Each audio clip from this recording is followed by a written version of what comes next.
Chapesa. Zungumzia michezo na hii ni Chapesa Media. Pembeni yako aliyopo ni Mr. Zagalo. Baada ya jana kukutana kabla ya mchezo wa Yanga Sports Club, Yanga Africa dhidi ya Eagle du Congo kutoka pale DRC Congo, aliniambia leo bwana, kuna mtu tunaenda kumgalagaza, lakini sivyo matokeo yalivyotoka. Yanga kachakazwa chuma 2-0. Nikiripoti hapa Ilala, nimemfuata Mr. Zagalo mwana Yanga ili tuzungumzie habari za kimichezo na mchezo wa jana ulivyotamatika. Hii inaitwa Dula na Abdalla, wote ni kitu kimoja. Simba amefungwa goli moja, Yanga amekula chuma 2-1. Nani mbabe, nani kakandwa chuma nyingi? Kikosi chake kwanza anakizungumziaje cha Yanga Sports Club? Tumsikilize Mr. Zagalo mwana Yanga Sports Club, mwanachama na shabiki kindaki wa Yanga Sports Club. Mr. Zagalo, habari bwana? Salama. Mambo anasemaje? Namshukuru Mwenyezi Mungu. Kwema kabisa. Kwema kabisa. Jana before ya mechi, ndiyo, kuna ahadi ulinipa pale, kanaambia leo ndo kuna mbungi linachezwa. Tuzungumzie mchezo kiujumla siku ya jana. Ulikuwaje kwa upande wa Yanga Sports Club? Mimi nashukuru, mchezo ulikuwa mzuri. Lengo nia na mazumuni sisi katika kutizamisha kwa tazama watu tuliowasajili. Tumesajili watu wa kazi au tumeingizwa kingi kama wenzetu mtaa wa pili. Lakini mimi nashukuru wachezaji wote waliopo pale, wote wako katika performance nzuri. Umeona, yaliyobaki ni majambo madogo madogo ambayo wenyewe anasema ficha makucha usionyeshe siku ya kwanza. Na ndio kilichotokea, ndio maana wakakuta Shadrack Kiboka amechezesha namba 5 hali ya kuwa hachezi namba hiyo. Namba yake namba 3. Lakini huwezi ukamuonesha moja kwa moja kwa sababu kuna mara mbili. Kuna kocha mzoefu alafu kuna wachezaji kuwaambia. Kocha mzoefu anajua tu kwamba yule pale wananidanganya. Lakini mchezaji ambaye anaenda kukaa naye anajua kwamba mimi nakwenda siku naenda kucheza na yule pale, mimi kitonga. Umeona Lakini kesho atakapokuja kumkuta yule yuko huku na huyu yuko huku, kwa hiyo kwanza atakuwa ameharibika kisaikolojia kwa sababu kile alichokiandaa sicho kitakachokuja kumtokea. Hii mimi nimeshukuru sana na siwezi kuumia sana kwa kufungwa goli 2-1 kwa sababu magoli yote sijaona hata goli moja ambalo lilikuwa la move kuonekana sisi tumezidiwa mchezo. Yaani siku ile nyumbani naita kama ndombokia kwa sababu beki kaziwia mpira, anamuita kipa bado underground Masalanga kaganda paka kaja Fuadi kachomoa mpira, wakachomoa goli la kwanza. Goli la pili bahati nzuri mimi nilikuwa sikuliona kwa sababu nilikuwa yule mfungaji wa kwanza ndio yule nimesikia hivyo, nimeona kwa marejeo. Lakini siwezi kuzungumza sana kusema kwamba labda wana mpira wako, na naamini ile uliyoiona pale ile kama Mungu alete heri tuje kukutana kwenye klabu bingwa wale tunachapa timu ile mkikutana tena klabu bingwa mnakuja kumchapa. Ingali jana amewachapa ni chuma 2-1. Ile si bonanza. Bonanza. Kwa sababu wao walikamia wamekuja kunani, ila sisi tulikuwa na testing ya kikosi. Mlikuwa mna test kikosi kuangalia huyu nani au nani, kwa sababu wewe mwenyewe unajua ya mechi ya klabu bingwa huwezi ukamwanzisha Masalanga. Umenielewa vizuri? Wakati Jigijiala yupo na nani yake, labda iwe anaumwa au hawezi kukaa uwanjani kama ilivyotokea kule tulivyofunga chuma 3, nakumbuka tukaja hapa tuna Blaze Dad tukawapiga. Sasa inategemea. Sasa kwa ile mimi nimeona tu kwa ujumla mchezo mzuri, nimeangalia wachezaji waliosajiliwa, mimi nawapa big up viongozi, wamefanya kazi tuliowatuma. Ukilinganisha kikosi cha kwanza kilichoanza cha Yanga, wameanza na huyo Masalanga kafungwa goli moja. Ndio. Kipindi cha pili kikosi kizima alikibadilisha, golikipa kamweka Diara, lakini wote magolikipa wameruhusu nyavu kutikisika.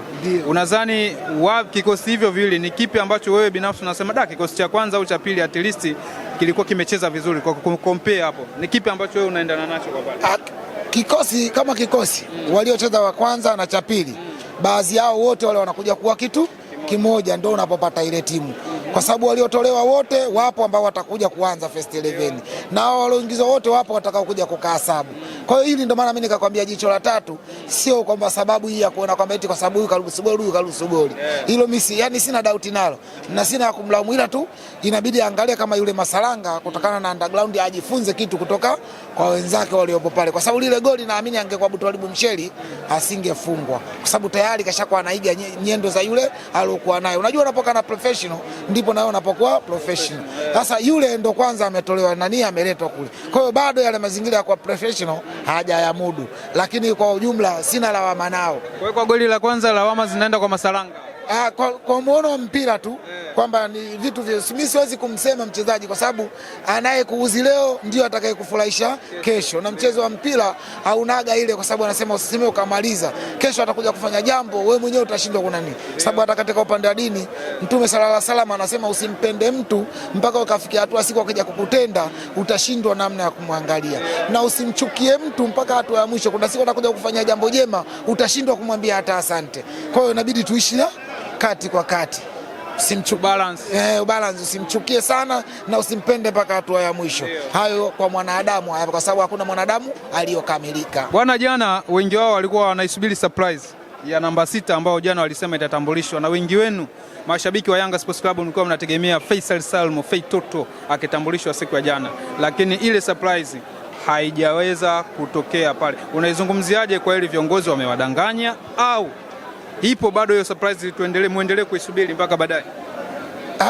Nikinambia tuendelee kuisubiri mpaka baadaye, kabla dirisha kufungwa, lolote linaweza kutokea, kwa sababu tunaona mchezo wa soka ulivyo. Hata Ulaya tunaona bado dirisha kufungwa, utakuta saa 5 na dakika 55 anasainishwa mtu na siku ya pili unamkuta yupo upande wa pili. Hilo linawezekana, siwezi kusema kwa sababu viongozi ni binadamu na wanaongea nao ni binadamu. Inawezekana wakakubali likawa dili dani, na inawezekana wakakataa likawa sio dili dani.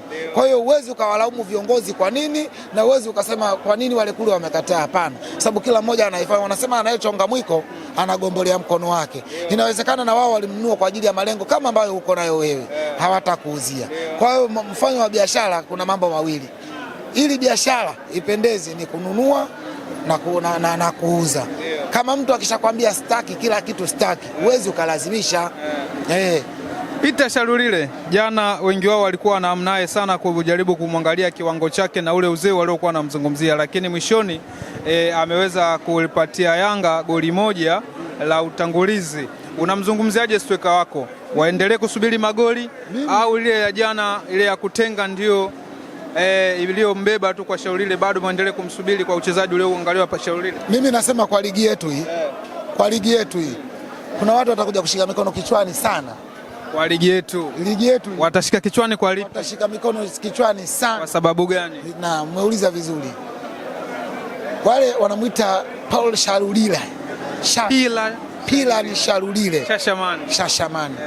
Yule ni mtu. Yule ni mtu. Ndio.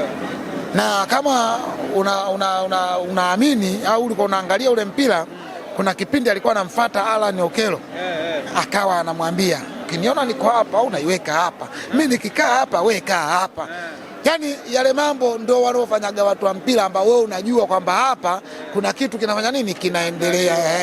Kwa hiyo usipate tabu, sababu Shalulile amekuja muda sio mrefu, hata mazoezi amefanya na wezia labda siku 2 au 3, lakini naamini watakapoenda kukaa kambini kuna kitu kitazaliwa.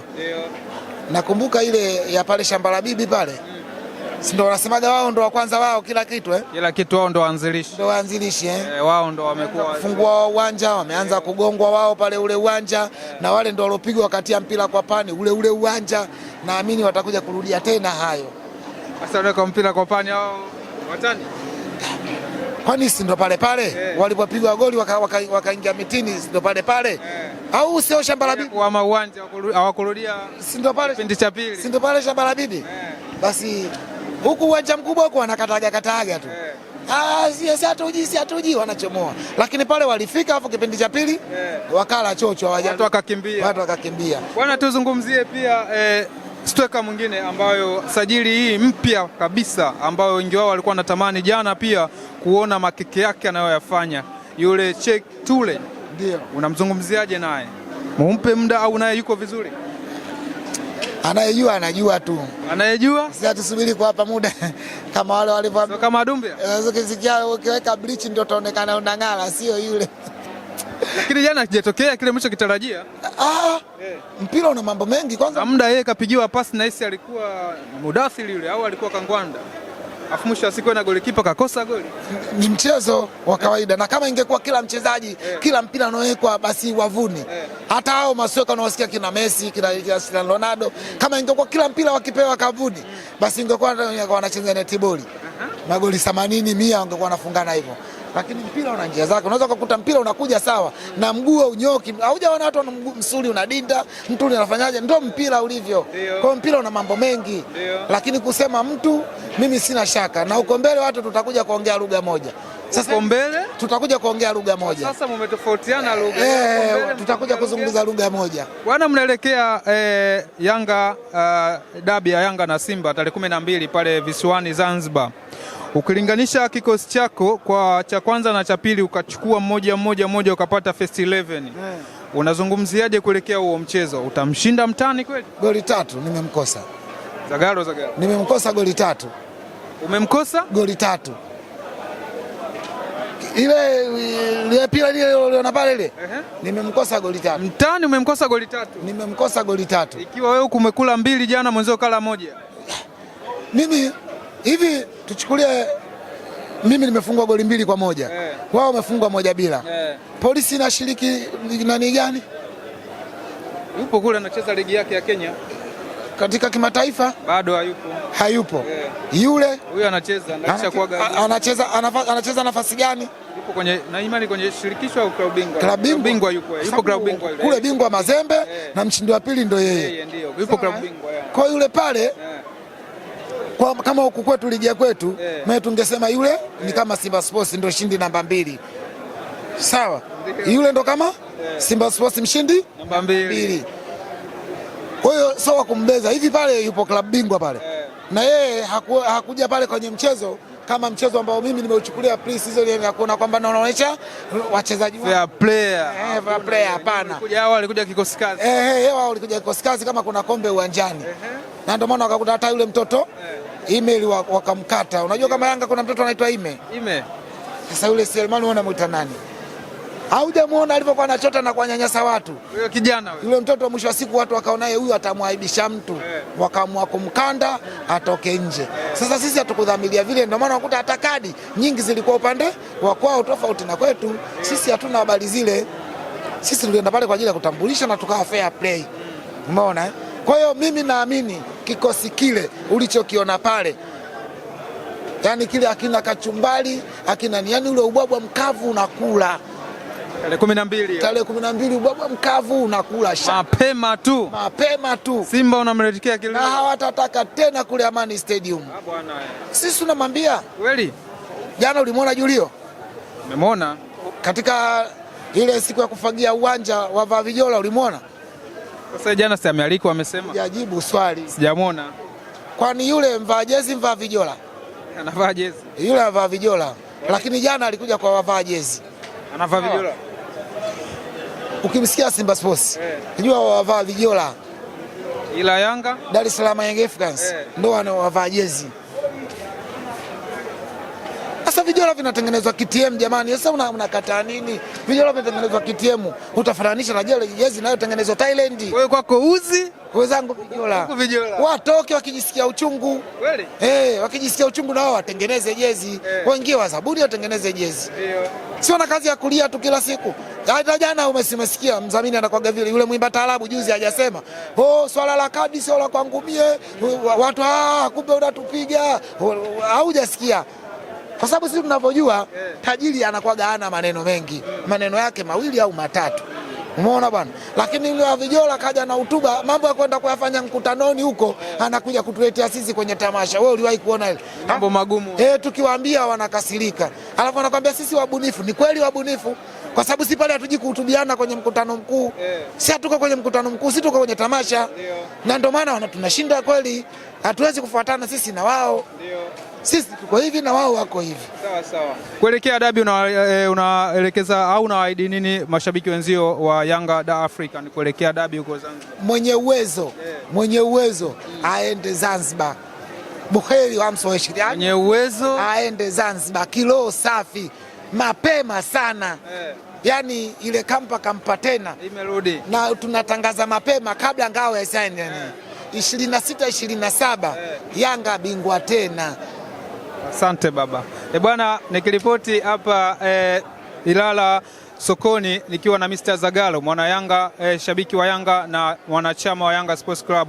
Mimi sina la ziada, tuendeleeni kutufuatilia. Habari nyingi za kimichezo zinakuja kupitia channel yenu pendwa ya Chapesa Media. Nyuma kamera yupo director Shiz, anaendelea kuleta picha ngavu na kuwaletea picha iliyotulia. Kikubwa zaidi tunaendelea kusisitiza wewe mwana Chapesa, endelea kusubscribe, kulike, kushare na kucomment. Pia tunapatikana social media zote, Facebook, Instagram na TikTok. Andika tu pale Chapesa Media utapata habari za kimichezo na burudani. Bye bye.